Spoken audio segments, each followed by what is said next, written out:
Welcome to this feature update for version 1.1.0.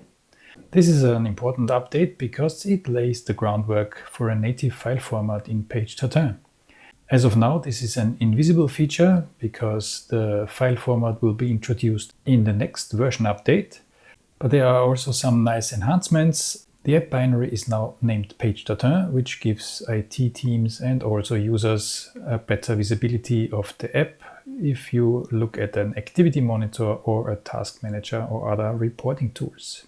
A nice enhancement for the license tab, you can now give each activated machine a name. If you already purchased PageTatin, you can deactivate your machine, and once you activate it again, you will be able to put in a device name or a name so you can identify the machine better in case you need support and cannot deactivate it yourself. There is also now better handling when adding thumbnails from a multi-page PDF while cover pages are selected. To access the categories and status settings more quickly, you can now hold the Alt key and click a category or a status to go directly to the settings. With the introduction of page statistics and ad statistics, there is now an enhancement that you can export a PDF just with the page statistics and not the rest of the Flatplan.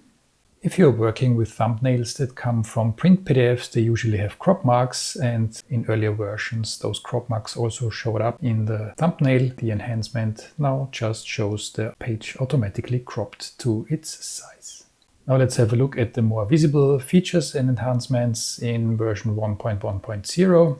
So I will maximize the zoom level so we can see it much better, and also bring over bridge. So let's first now look at how you usually would bring in a single page PDF as a thumbnail. So for instance, if you have this ad here, which has no crop marks, you could pull it in and it shows up like this. Let's remove it again.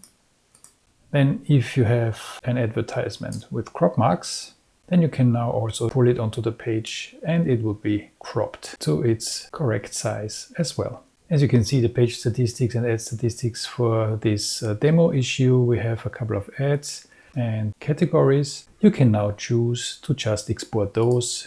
If you go to Save PDF, then now there's an option to include the page statistics, which will export the Flatplan with the statistics.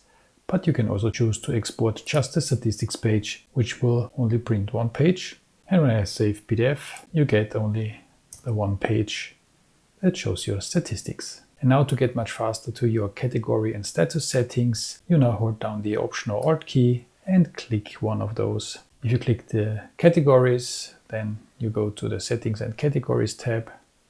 If you hold down the Alt or Option key and click on a status, then you go directly to the Settings and Status tab.